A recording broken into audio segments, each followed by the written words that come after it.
መያዝ እንዳለብን ተነጋግረናል። በዛ መሰረት ይህንን ሁል ጊዜ የምናደርገው ይሆናል። የምትጽፉ የክርስቲያኖች ህብረት በቅንፍ ውስጥ ግን ዛሬ ያው የኛ የአንድነት ቀን ስለሆነ የጌታ እራትን ከጌታ ጋር ህብረትን እንዲሁም እርስ በርሳችን ደግሞ ጥቂት የምንወያይበትን ጊዜ ስለሆነ የኛ ህብረት ብላችሁ ትጽፋላችሁ። የኛ ህብረት እንግዲህ በክርስቲያን ህብረት ውስጥ ወይንም በእኛ ቤተክርስቲያን ህብረት ውስጥ የበላይ ሆኖ መታየት መገለጥ ያለበት ፍቅር አንድን ህብረት የሚያስብለው እውነተኛ ፍቅር መካከል ላይ ሲኖር ነው። እግዚአብሔር ይመስገን በጣም ጌታ እየረዳን ነው። ግን መጨመር ያለብን የመጀመሪያ እንደ ቤተክርስቲያን እኛ እንደ ህብረት እርስ በርሳችን ያለን በመካከላችን ላይ የበላይ ሆኖ መታየት መገለጥ መነገር ያለበት ፍቅር ነው። ፍቅር የሌለበት እግዚአብሔር የለም። ስለዚህ ፍቅር የመጀመሪያ እንደሆነ እሱን እንመለከታለን። መነሻ የምናድርገው ዮሐንስ ወንጌል ምዕራፍ 13 ከቁጥር 34 እስከ 35 ያለውን የእግዚአብሔርን ቃል በማንሳት ይሆናል። እዚህ ክፍል ላይ ጌታ ኢየሱስ ክርስቶስ ለደቀ መዛሙርቶቹ የተናገረውን ሐሳብ ነው የምንመለከተው። ትዋደዱ ዘንድ እንደወደድኋችሁ እናንተ ደግሞ እርስ በርሳችሁ ትዋደዱ ዘንድ አዲስን ትእዛዝ እሰጣችኋለሁ። እርስ በርሳችሁ ፍቅር ቢኖራችሁ ደቀ መዛሙርቴ እንደሆናችሁ ሰዎች ሁሉ በዚህ ያውቃሉ። የክርስቲያኖች ህብረት ወይንም ደግሞ የኛ ህብረት መታወቂያው ምን መሆን አለበት ብለን ካልን ፍቅር ነው። ይህ ፍቅር ሰው በራሱ መልካም አይደለም። ሰው የራሱ ፍቅር የለውም። ሰው በራሱ ክፉ ነው። መጽሐፍ ቅዱስ እንደሚናገር እናንተ የእፉኝት ልጆች ወይ ብሎ ዮሐንስ ሲናገር ትመለከታላችሁ። እኛ የተካፈልነው የኢየሱስ ፍቅር ስላለን ነው በዛ ፍቅር ሰዎችን የምንወደው እንጂ ሰው በተፈጥሮ በባህሪው በራሱ ከፍጥረቱ ሰውን የሚወድ የፍቅር ነገር ውስጡ የለው። እዚህ ክፍል ላይ ኢየሱስ ክርስቶስ ለደቀ መዛሙርቱ ሲናገር እንደዚህ የሚል ቃል ታገኛላችሁ። እርስ በርሳችሁ ትዋደዱ ዘንድ እኔ ምን እንዳደረግኳችሁ እንደወደድኳችሁ የሚል ቃል። የመጀመሪያው የክርስቲያኖች ፍቅር መነሻው ማንነታቸው ራሳቸው ባህሪያቸው ሆኖ ሳይሆን የተካፈሉት ምን ስላለ ነው? ምን ስላለ ነው? ኢየሱስ ራሱ ብሏል፣ እኔ ምን እንዳደረግኳችሁ እንደወደድኳችሁ። ይህንን ፍቅር የተካፈልነው ከማን ነው? ከኢየሱስ ነው። የተካፈልነው ፍቅር ስላለ በዚያ ፍቅር እኛ እርስ በርሳችን ደግሞ ምን ልንደራረግ ይገባል? ክርስቶስ እኛን በወደደበት ክርስቶስ ቤተክርስቲያንን በወደደባት በዛ አይነት ፍቅር ሌሎችን እንድንወድ እኛ ተጠርተናል። ክብር ለኢየሱስ። የቤተክርስቲያን ወይንም የህብረታችን ወይንም የአማኞች ሁሉ ትልቁ መገለጫ መሆን ያለበት ምንድን ነው? ፍቅር። ሰዎች በተለያየ አጋጣሚ ከኛ ጋር ህብረት ሊያደርጉ ሲመጡ ሊያዩ የሚገባው ከሚገለጠው ከሚገለገሉ ጸጋ በላይ ሰዎችን ልናካፍላቸው እኛ ጋር ሲያዩ ማየት ያለባቸው ነገር ምንድን ነው ካላችሁ ፍቅር። ኢየሱስ ክርስቶስም እዚህ ክፍል ላይ የሚናገረው እንደዚህ ነው። እርስ በርሳችሁ ምን ትሆኑ ዘንድ ትዋደዱ ዘንድ እኔ ምን አድርጋችኋለሁ? ወድጃችኋለሁ። እኔ ስለወደድኳችሁ ቀጥሎ እንደዚህ ይላል፣ እናንተ ደግሞ እርስ በርሳችሁ ምን ትሆኑ ዘንድ ትዋደዱ ዘንድ አዲስን ትእዛዝ እሰጣችኋለሁ። ይሄ ትእዛዝ ባልንጀራህን እንደ ራስህ አድርገህ ምን አድርግ። ጳውሎስ ደግሞ ቤተክርስቲያንንና የኢየሱስን ፍቅር አንስቶ በባልና በሚስት መካከል ያለውን ፍቅር ሊገልጽ ሲፈልግ ባል ሚስቱን እንዴት መውደድ እንዳለበት ሲገልጽ ክርስቶስ ቤተክርስቲያን ምን ባደረገበት ፍቅር፣ በወደደበት ፍቅር አንተ ሚስትን ምን አድርጋት? ወደዳት። ኢየሱስ ደግሞ እዚህ ክፍል ላይ እኔ እናንተ እንደወደድኳችሁ እናንተ እርስ በርሳችሁ ምን ሁኑ? ተዋደዱ። ሰዎች እኛ ጋር ሲመጡ ሊያዩት የሚገባው የመጀመሪያው ነገር ፍቅር ነው። እርስ እርስ በርሳችን ያለው ፍቅር ሰዎች የራባቸው የጠማቸው ምንድነው ካላችሁ ፍቅር ነው። በምንም አጋጣሚ ወደኛ ህብረት ለሚመጡ ሰዎች ከአክብሮት ጋር ማየት መካፈል ያለባቸው ነገር ፍቅር ነው። ለምን ካላችሁ የኢየሱስ ሕይወት ስለሆነ በራሳችን ንጉሴ በራሱ ክፉ ሰው ነው፣ ጠማማ ነው፣ አመፀኛ ነው፣ ለሰው መልካም ነገር የለው። ነገር ግን ንጉሴ የማንን ፍቅር ተካፍሏል? የኢየሱስን ፍቅር። ስለዚህ የተካፈልኩት ፍቅር ስላለ ሌሎች ይህንን ፍቅር ላካፍል ይገባል። ስለዚህ የኛ የህብረታችን መታወቂያ መሆን ያለበት ምንድን ነው? እግዚአብሔር ይመስገን ብዙ አስቸጋሪ የአገልግሎት ዘመናቶችን አሳልፌያለሁ። አሁን እግዚአብሔር ይባረክ ጥሩ ፍቅር አለ። ሐሜት የለም መካከላችን፣ ወሬ የለም፣ መለያየት የለም፣ መከፋፈል የለም። እግዚአብሔር ይመስገን ተፈውሰናል። በዚህ ላይ ደግሞ ምን መጨመር አለበት? እስቲ ፍቅር በሉ። ፍቅር በክርስቲያን ህብረቶች በጣም መብዛት ያለበት። እያንዳንዳችን ጸጋ ሊኖረን ይችላል። ምንም አይነት ጸጋ ሊገለጥብን ይችላል። ሰዎች እኛ ላይ ከሚገለጠው ጸጋ በላይ የሚማርካቸው ማንነታችን በፍቅር ሲሞላ፣ ለሰዎች የምንሰጠው አክብሮት፣ የምንወደው ለሽንገላ ወይንም ለለበጣ ወይንም ደግሞ ለከንፈር ሳይሆን ከልቤ እኔ ዮዲትን ወድሻለሁ ብዬ ስላሳከብራ ስወዳት ለማለት ከአንደበቴ ሳይሆን እውነት ከልቤ መውደድ አለብኝ። ልክ እንደዚሁ ቤቴንም ስል ታጌንም ስል ከልቤ ለለበጣ ለቃላት ሳይሆን።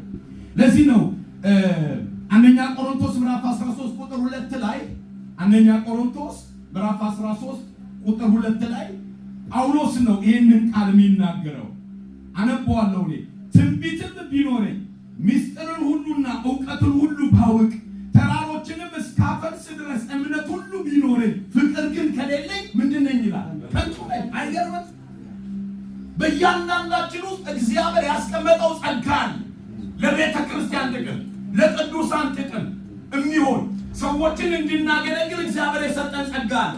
በቤተ ክርስቲያን ውስጥ ኢየሱስም አለ እምነት ቢኖራችሁ አለ ይሄንን ተራራ ከዚህ ተነቅለ ወደዚያ ባር ሂዱ ብትሉ ይሆንላችኋል። ምን ሲኖራችሁ? እምነት የእግዚአብሔርን ጸጋ ለመግለጥ ትልቁን ቦታ ይወስዳል። የሚገርመው ግን ይህን ያህል እምነት ኖሮን የጸጋ ስጦታ ኖሮን ትንቢት ኖሮ ፈውስ ኖሮ ታምራት ኖሮ ነፃ ማውጣት ኖሮ ልዩ ልዩ ጸጋዎች በእኛ ሕይወት ውስጥ ቢገለጡ መካከላችን ግን ፍቅር ከሌለ ምንድን ነን ይላል? የክርስቲያኖች ህብረት ከሌሎች ህብረት መለየት ያለበት በፍቅር ነው። እንደ ቤተ ክርስቲያን እርስ በርሳችን ስንዋደድ ከልብ ነው። ሰው ሊደክም ይችላል። አዎ ሊሳሳት ይችላል። አዎ ሙሉ ሁላችንም እዚህ ውስጥ አይደለንም። ያለቀለት የተሰራለት የመጨረሻ የሚባል ከኔ ጀምሮ ማንም የለም። እደክማለሁ፣ በደንብ እደክማለሁ። ትሳሳታለህ? አፖስትል በጣም እሳሳታለሁ። አንዳንድ ጊዜ ይህን ነገር ባታደርግ ባያደርግ ጥሩ ነው የምትሉት ነገር ይኖራችኋል። አዎ ይኖራችኋል። እሱን በፍቅር ነው እኔ ልታቀሉ የምትችሉ። ለዚህ ነው እምነት ኖሮን ተራራን እንኳን ምንገነድስበት ጸጋ ቢገለጠን ፍቅር ከሌለ ሲባዛ በስንት ነው? በዚህ ነው።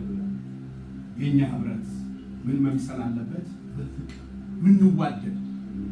ጌታ በሚያውቀው ስራ ቦታ ላይ፣ መንገድ ላይ፣ ቤቴ ሁልጊዜ ልብ ይወስዳላችሁ። ጌታ በሚያውቀው ይሄ ሁላችንም ውስጥ ሊበዛ ግድ ነው። ልንተሳሰብ ይገባል። አንዳንድ ጊዜ በስልክ ላናወራ ላንደዋወል በሳምንት ውስጥ እዚህ ልንገናኝ እንችላለን። ግን ልብ ይወስዳላችሁ። እያንዳንዳችን በክርስቶስ ፍቅር ስንዋደድ ጌታ በመካከላችን ላይ መስራት ይጀምራል። አይቸገርም። ሰዎች የራባቸው ጸጋ አይደለም፣ የራባቸው እውነተኛ ፍቅር ነው። ሽንገላ የሌለበት የለበጣ ያልሆነ እውነተኛ ፍቅር እንዲኖረን እግዚአብሔር ይፈልጋል። ህብረታችን የህብረታችን የበላይነት መታወቂያው ምን መሆን አለበት? ፍቅር መሆን አለበት። ለዚህ ነው አንደኛ ጴጥሮስ ምዕራፍ 4 ቁጥር 8 ላይ ጴጥሮስ በመልእክቱ እንደዚህ ብሎ ተናገረ። አንደኛ ጴጥሮስ ምዕራፍ 4 ቁጥር 8 ከኔ ጋር አይን ቃል ብትሉ ደስ ይለኛል። ጮክ በሉና ፍቅር የኃጢአትን ብዛት ይሸፍናልና ከሁሉም በፊት እርስ በርሳችሁ አጥብቃችሁ ምን ሆኑ? ከምን በፊት? ጮክ በሉና ነገር ከሁሉ በፊት፣ ከማገልገል በፊት፣ ከመሰመር በፊት፣ ከመስበክ ከማስተማር በፊት መሪ ከመሆን በፊት እንደኔ ማንኛውንም ነገር የምናደርገውን ነገር ከማድረጋችን በፊት ወንድማችንን በእውነት ናፍቀነው ወደነው ተቀብለነው ልንወደው ይገባል። ብርቱ ሊሆን ይችላል፣ መልካም ጠንካራ ጎን ሊኖረው ይችላል፣ ደካማ ጎን ሊሆን ይችላል፣ ደስ ማይለን ነገር ልናይ እንችላለን። ያንን ሰው ማቅናት የምንችልበት ከሁሉ በፊት ፍቅር ሊኖረን ይገባል። ባበረታታችሁም ብገስጻችሁም ስለምጠላችሁ ሳይሆን ስለምወዳችሁ መሆን አለበት። ይሄ የኛ ህብረት መታወቂያ መሆን አለበት። ሰዎች ሁሉ ሲመጡ ሲያዩን ከኛ ጋር አብረው ሲያደርጉ ያንን ማየት አለባቸው። ለምን? የኢየሱስ ክርስቶስ ትእዛዝ ስለሆነ። እግዚአብሔር ለዘላለም የተመሰገነ። አጥብቃችሁ እርስ በርሳችሁ ምን ሆኑ? ተዋደዱ። የቤተ ክርስቲያን መገለጫ መሆን አለበት። በጣም ከባድ አስቸጋሪ ዘመን አሳልፌያለሁ በአገልግሎት። የደበጣ የውሸት ሐሜት ወሬ የሥጋ ስራ የሞላበት የሥጋ ስራ ነው። ታውቃላችሁ ገላትያ ምዕራፍ 5:19 ጀምሮ የሥጋም ስራ የተገለጠ ነው ይላል። እሱም ክፋት፣ ምቀኝነት፣ ጥላቻ፣ መዋዕት፣ መግደል፣ ማመንዘር እያለ ይዘረዝራል። እነኚህ በቤተ ክርስቲያን ውስጥ ካሉ አንድ ሰው ሕይወት ውስጥ ካሉ ያ ሰው ገና ስጋዊ ነው ማለት ነው። በክርስቶስ አምኖ ድኗል። ነገር ግን ስጋዊ ክርስቲያን ነው፣ አልተለወጠም። ሕይወቱ ማራገፍ ያለበትን ነገር አላራገፈም። እንደዚህ አይነት ሰው ወደ ህብረት ውስጥ ሲመጣ በጣም ከባድ ነው። ስለዚህ መጀመሪያ የሥጋን ስራ አራግፈን መጣል አለብን። እኔ ፓስተር ዴቭ እኔ ላይ የሚያውቀውና አፖስትል ቢሮ አለ ቁጭ አድርጎ ይሄን አድርግ ይሄን አካት ምንም ከጀርባ ለመሌ መናገር የለበት አለው። ሙሉ ሰው ነው። ታዲነሱ አይነት ነገር እኔ አደርጋለሁ። ሁላችሁም ላይ ስለማደርግ ያው ስለምላችሁ ስለምወዳችሁ ነው ምላችሁ። ይሄን አስተካክሉ። ደውዬም በአካል ማግኘታችሁ ስቆጣችሁም ስነግራችሁ ስለምወዳችሁ ነው። ዓላማችሁ ለማንም እዚህ ውስጥ ማማው ሰው የለም የሚባል እንደሱ የለም። ግን ስለምወዳችሁ የሚስተካከል ነገር ካለ ልናገር ይችላል። እኔ በጣም የሚናገሩኝ ሰዎች አሉ። ኑና ልትናገሩ የምታዩት ነገር ካለ ለምን? ለጥቅማችን ስለሆነ። ከሁሉ በፊት እርስ በርሳችን እውነተኛ ምን እኔ ፓስተር ዴቭን ስነግረው እኔ ያልኩትን ሁሉ መቀበል የለበትም። መንፈሳዊ ሰው ነው፣ ሙሉ ሰው ነው፣ ሙሉ ሰው ነው። ያመዛዘናል፣ በመንፈሱ ይሰማል። አፖስትል ያለኝ ይሄ ነገር ጥሩ ነው፣ ነገር ግን ካለኝ አቋምና መረዳት አንፃር እኔን አልቀበልም ብሎ ቢል ለምን አልተቀበለኝም ብዬ ቸካለን። ሙሉ ሰው ነው። ሁሉን እንቀበላለን ማለት አይደለም፣ ግን እንሰማለን። ማስተካከል ያለብንን ነገር ማስተካከለን የጤናማ ህብረት መገለጫው የመጀመሪያው ፍቅር ስለሆነ ክብር ለኢየሱስ ይሁን። ሃሌሉያ እግዚአብሔር ይባርክ። አንድ ጥቅስ ልጨምርና ወደ ሁለተኛውና መጨረሻው ሐሳብ ይላል። አንደኛ ዮሐንስ ምዕራፍ 4 ቁጥር 20። ይሄ በጣም ወሳኝ ቃል ነው። ሲጀምር ራሱ እንደዚህ ይላል፣ ማንም እግዚአብሔርን እወደዋለሁ እያለ ወንድሙን ቢጠላ ሐሰተኛ ነው። ያየውን ወንድሙን የማይወድ ያላየውን እግዚአብሔርን እንዴት ሊወደው ይችላል? ሲጀምር በጣም ደስ የሚለኝ ቃል አለ።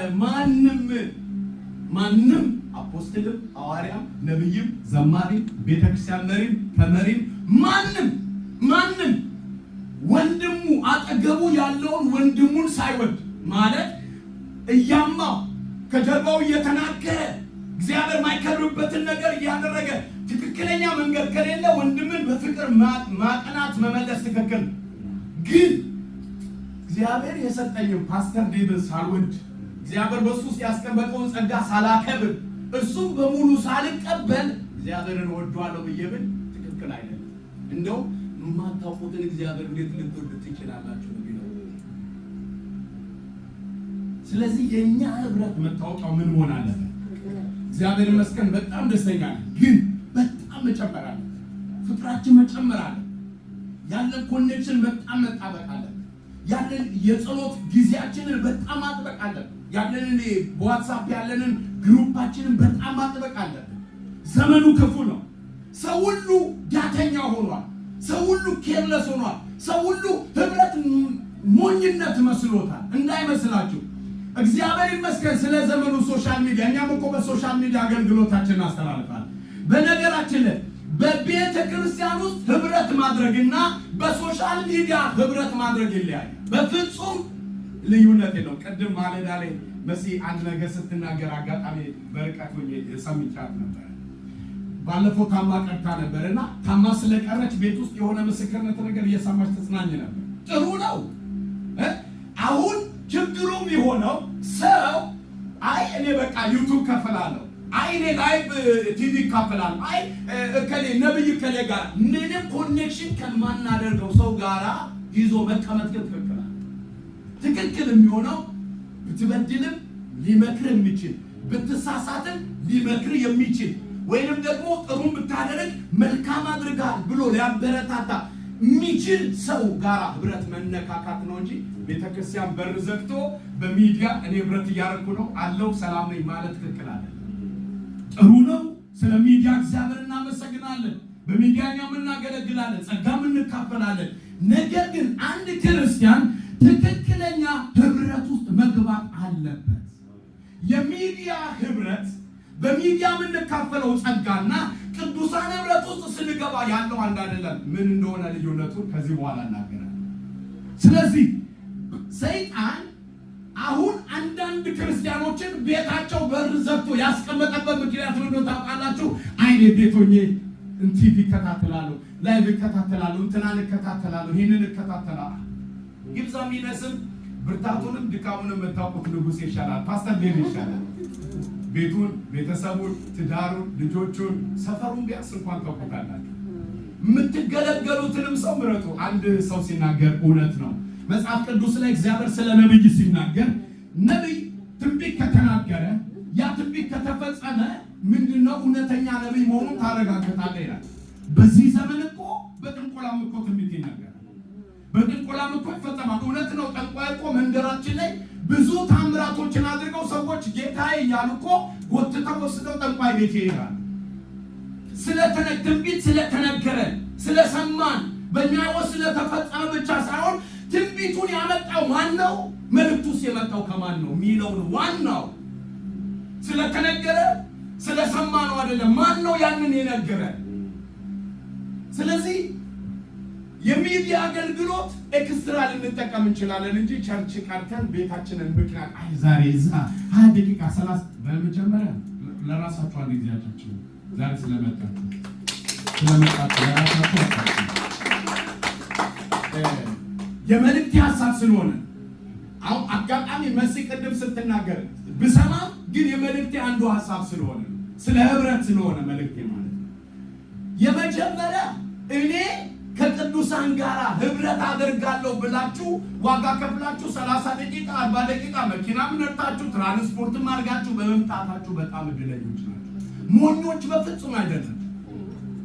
ቤት ተቀምጠው ዩቲዩብ ላይ ካሉ እናንተ ትሻላላችሁ። ቢያንስ የሚመክራችሁን የሚገስጻችሁ የምትጨብጡትን ወንድሜ በክርስቶስ እህት የምትሉ ሰው ህብረት ውስጥ ነው የመጣው። መሲ አንቺ ለመናገር ፈልጌ አይደለም። ቅድም ምልክት ስትናገር የመልእክቴ ስለሆነ ነው። እሺ እንዳትደነግጪ ሰዎች ስለተረከሱ እና አንዳንድ ጊዜ ሰዎችን ታውቃላችሁ ዘግቶ የሚያስቀር መንፈስ አለ። እንደሱ አይነት መረዳት እንደሌለሽ አውቃለሁ። ግን እንደሱ አይነት መረዳት ካለሽ ትክክል አይደለም። ሰዎችን ቸርች እንዳይሉ ህብረት እንዳይሉ ናፍቀው ወደው ፈልገው የሚሄዱ ሰዎች የሆነ ምክንያት አይ የሆነ ነገር አጋጠመኝ፣ አይ እንትን አጋጠመኝ እና ይሄ የእናቴ መቀነት ምን አደረገኝ አደናቀፈኝ እንደሚባለው ሰው ምክንያት እየፈጠረ ቸርች መቅረት ይፈልጋል። ትክክል አይደለም። ትክክለኛው እንደዚህ የቅዱሳን ህብረት ውስጥ መሰባሰብ ነው። ይሄ ደግሞ እኔ ያለው እግዚአብሔር ቃል በብዙ አቅጣጫ ልንነጋገር ወደፊት በደንብ እንችላለን። የመጨረሻው ዋናው ሐሳቤ እዚህ ጋር ነው ያለው። እውነተኛ ህብረት እቺን ጻፉልኝ። እውነተኛ ህብረት ምን ማሟላት አለበት? እቺ ናት የመጨረሻ የመልእክት ሐሳብ። ኦኬ ህብረታችን ዋናው መታወቂያው ፍቅር ነው አልኩኝ አይደለ? እውነተኛ ህብረት ምን ማሟላት ይገባዋል? ኦኬ አሁን ወደ ጌታ ወደ ቅዱሳን ህብረት መጥተናል። ሁላችን ህብረት ውስጥ ነው ያለነው ዛሬ። አንድ ህብረት ምን ማሟላት ይገባዋል? አሁን ህብረቱ ትክክለኛ ነው አይደለም፣ እዛ በሌሌ እጠቀማለሁ አልጠቀምም እንድንል የሚያደርገን እነኚህን 5 ነገሮች እኔ ያነሳለሁ። ብዙ እናንተ ልታነሱ ትችላላችሁ። እኔ 5 ነጥቦችን አንድ ህብረት ትክክለኛ እንደሆነና እዛ ህብረት ውስጥ ደግሞ ማየት ያለብን ነገር መኖር ያለበት 5 ነገሮች። የመጀመሪያው ህብረትን ማሟላት ያለበት የመጀመሪያው የእግዚአብሔር መንፈስ አለ ወይ? በቃ ዋና የመጀመሪያው እስኪ ከኔ ጋር በሉ ህብረትን ያስብለው የእግዚአብሔር መንፈስ ሲኖርበት። ህብረት ብዙ ህብረት ሊደረግ ይችላል። ወደ ብዙ ህብረቶች ልንሄድ እንችላለን። የመጀመሪያ ማንኛውም ህብረት ስንገባ በመንፈሳችን ሴንስ ማድረግ አለብን። እዚህ ህብረት ውስጥ በእርግጥ መንፈስ ቅዱስ አለ ወይ? ቃሉ ይነገራል ወይ? በመዝሙር ሐሴት አደርጋለሁ ወይ? መንፈስ ቅዱስ ከቃሉ በስተጀርባ በትንቢትም ይሁን በመዝሙርም ይሁን በጸጋ ስጦታ በነፃ ማውጣትም ይሰራል ወይ? የመጀመሪያው መገለጥ ያለበት መታየት ያለበት ነገር ነው። ወደ አንድ ህብረት ስንሄድ ዝም ብለን ቁጭ ብለን መመለስ ሳይሆን በእውነት እዛ እግዚአብሔር አለ ወይ? ስለዚህ መሟላት ያለበት አንድ ህብረት እግዚአብሔር እየሰራ ነው። አሁን መካከላችን ጌታ ይሰራል ወይ? እየሰራ ነው ወይ? እያንዳንዳችን እዚህ ህብረት ውስጥ በመሆኔ በእውነት የጌታን ነገር ፊል አደርጋለሁ ወይ? ወደዚህ ህብረት ስመጣ ስገለገልም ይሁን ሳገለግል የእግዚአብሔርን ነገር ሴንስ አደርገዋለሁ ወይ? እንትናን ስለማገኝ አይደለም፣ እንትናንም ስለማገኘው አይደለም፣ እንትና ስለተሰበሰቡ አይደለም፣ ሪሊ ብዙ ስለሆነን አይደለም፣ ጥቂትም ስለሆነን አይደለም። ሪሊ ዋናው እግዚአብሔር እዛ ህብረት ውስጥ አለው ወይ? ሴንስ አደርገዋለሁ ወይ? መንፈሱን በመንፈሴ ፊል አደርገዋለሁ ወይ? ጌታ እየሰራ አየዋለሁ ወይ? የመጀመሪያ መጠየቅ ያለበት እሱ ነው። አንድ ህብረት ማሟላት ያለበት የመጀመሪያው የእግዚአብሔር መገኘት አለ ወይ? ምሳሌ ላይ እንደዚህ የሚል ቃል አለ። ብዙ ጥቅሶች አሉ። መክብብ ላይ ይቀርታ መክብብ ምዕራፍ 4 ቁጥር 12 ላይ እንደዚህ የሚል ቃል አለ። አንዱን ቢያሸንፍ ሁለቱም በፊቱ ይቆማሉ ይልና በሶስተኛው የተገመደ ገመድ ግን ፈጥኖ ምን አይሆንም? አይበጠስም። አያችሁ፣ በህብረት ውስጥ ለምሳሌ በባልና በሚስት ህብረት ጥምረት ውስጥ እሱ ህብረት ነው፣ ጋብቻ ህብረት ነው። በባልና በሚስት ጥምረት ውስጥ እግዚአብሔር አለው ወይ ነው። አያችሁ፣ ሰው ተዋዶ ተፈላልጎ ሊሰበሰብ ይችላል፣ ሊመጣ ይችላል፣ ህብረት ሊያደርግ ይችላል። ግን እዛ ውስጥ እግዚአብሔር አለ ወይ? ታዲያ ስዊድን ሀገር ከመጣ ዓመት ሆኗል። እዚህ ቸርች ለመጣ አሁን እንደተናገርከው አንድ ቀን ብቻ ነው የቀረው። ቀርታታ ቀን በእነኚህ ጊዜያቶች ውስጥ እዚህ ቤት እግዚአብሔርን ፊል ታደርገዋለህ። የመጀመሪያው የአንድ ህብረት መገለጫው መብዛቱ ማነሱ ሳይሆን እግዚአብሔር አለበት ወይ? ስንገለገል ይሁን ስናገለገል ፊል እናደርገዋለን ነው። እና ሁለት ሰዎች እርስ በርሳቸው ቢጣመሩ እግዚአብሔር ከሌለበት ይፈርሳል። እግዚአብሔር የተጨመረበት ነገር ግን ሁልጊዜ ይጠነክራል። ክብር ለኢየሱስ ነው። ስለዚህ ህብረት የመጀመሪያ ማሟላት ያለበት እግዚአብሔር አለበት ወይ? በቃ ጠይቁ። ቤታችሁ ዛሬ ስትሄዱ በሆነ ቸርቻችን ፌሎሺፕ ስናደርግ ስንጸልይ ሳገለግል ፊል አደርጋለሁ ወይ? አየዋለሁ ወይ? ስራን አያለሁ ወይ? ስትንቀሳቀስ መካከላችን አየዋለሁ ወይ? ካለ ትክክለኛ ስፍራ ላይ ያለነው ማለት ነው። ይሄ የመጀመሪያው። ሁለተኛው እውነተኛ ህብረት ማለት ማሟላት ያለበት ነገር እርስ በርሳችን መሳሳል መጀመር ስንችል ነው። መሳሳል፣ እርስ በርስ መሳሳል፣ እርስ በርስ መሳሳል ያለበት ህብረት እግዚአብሔር ያለበት ህብረት ነው። አንድ ህብረት ሙሉ የሚያደርገው መሳሳል ሲጀምር ነው።